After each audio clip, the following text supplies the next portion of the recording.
we're funding a lesbian opera group in Beijing. Oh yes, that was one of these on here. That was, yeah. What's that got to do with us? Do you not like a bit of lesbian opera? No, I can't see it in Beijing, can I? £250,000, £240,000. Cultural entrepreneurship in vegan meat markets. You can never convince me that the history of online homosexual porn is going to improve this country. A black African woman. A black African woman with dreadlocks. And piercings. Wearing eyeliner, standing proudly in a kilt or whatever it is. What?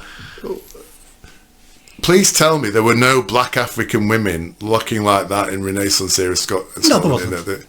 So what? I mean, this is National Library of Scotland. This is not some crappy woke tranny in a street corner with a picture in a window. This is the National Library of Scotland. This is all about the decolonisation of all these institutions, which means less white people, more black people.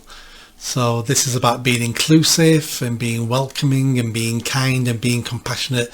So we'll pretend black women were in Scotland over many hundred years. And they weren't. And we all know it's crap. And we're going to have years and years and years of this to come. Because institutions like the Library of Scotland and some other things will be the last institutions that change. They will hold on to the death. I think you're right. I think that we're seeing the change coming in the general population. We're seeing the change coming in corporations. It will start in corporations first. Yeah. Because they're a lot quicker to see the shift in the public. Yeah. And all they care about is money. Yeah. So they've changed their opinions, we'll change our opinions because we just want to spend. Yeah. Those other organisations like the Arts Council and all these things will be the last ones because they don't rely on commercial money. They rely on grants. As long as the government's giving them grants, they're fine.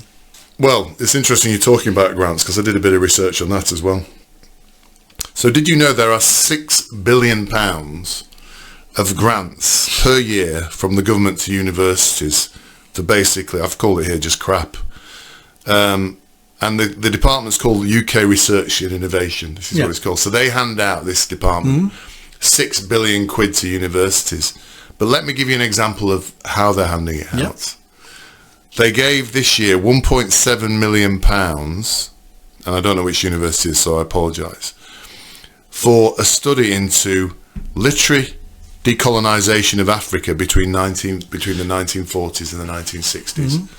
So what that is £1.7 million being sent on researching how we, the nasty British, the white people, I'm calling myself white even though I'm only half white, we basically took literature, books and everything, their own work, literature, away from the Africans between the 1940s and the 1960s. 1.7 million quid for that. Yep. That's nice. And this is just the tip of the iceberg.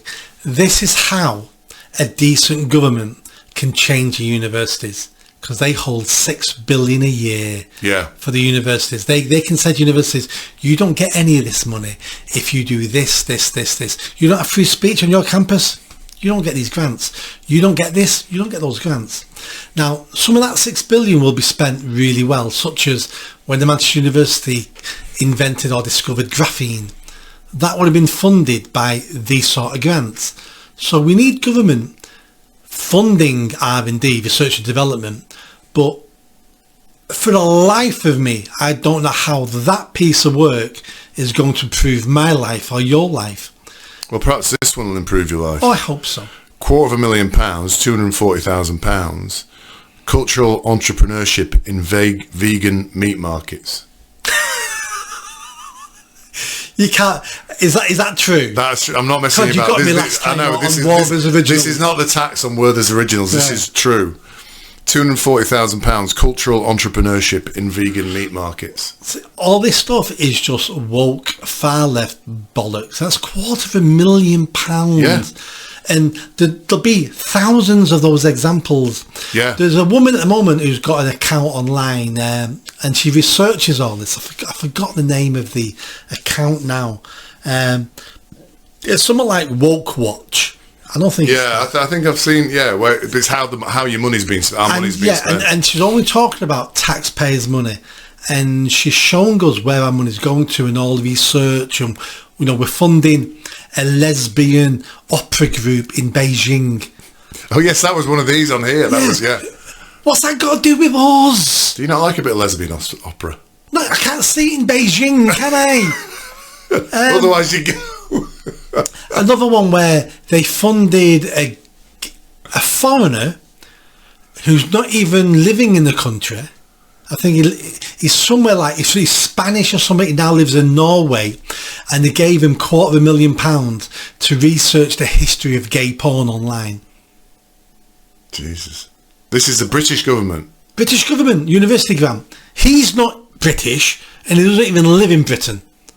And he got £250,000. And all this money, again, when I take over, all stops day one.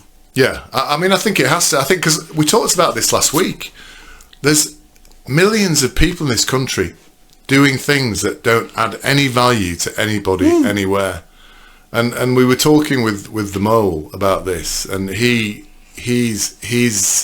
sister, I'm going to be careful here, but she's worked for years for organisations, firstly that were funded by the EU, and that dried up because we talked now funded by the British government, where they do stuff that doesn't make anything or do anything, or it's like assistants, teaching unemployed Turkish people how to juggle. It's things like that. But there's thousands, millions of jobs like this. Yes, there is. They're just not adding any value to our community, not creating or making anything. Yeah. That's the bit that really gets me furious about it. And it's wasting our taxes that could be spent somewhere more productive, such as we could use some of this money to improve our road network. Yeah. And you think, but why? Well, that then improves businesses' connections. Yeah. How about we spend some of this money on redesigning and improving the railway from Liverpool, Manchester, Leeds, Hull, Newcastle, and suddenly we've got this fantastic network that connects the north. That will attract business, but we don't do that. Why not spend $6 billion on putting 2 additional lanes on the M62 between Manchester and Leeds? Exactly. That would transform that travel between those two places. But no. Yeah, which then improves business, who then expand, who then employ more people, who then pay more tax. So spending government money and taxes on certain things makes sense. Yeah. Like the graphene at University of Manchester, R&D, taxes paid for that. Well, that I don't know what it does at the moment, but everyone says graphene is going to revolutionise the world. But I can understand why they were doing that. That's maybe an old example. I'm not sure that's in place. But but at the time it was hailed as a fantastic exactly. invention. Yeah. And some of the things won't work out, but at least we can understand why they're doing it. You can never convince me that the history of online homosexual porn is going to improve this country. I'd probably agree with you there.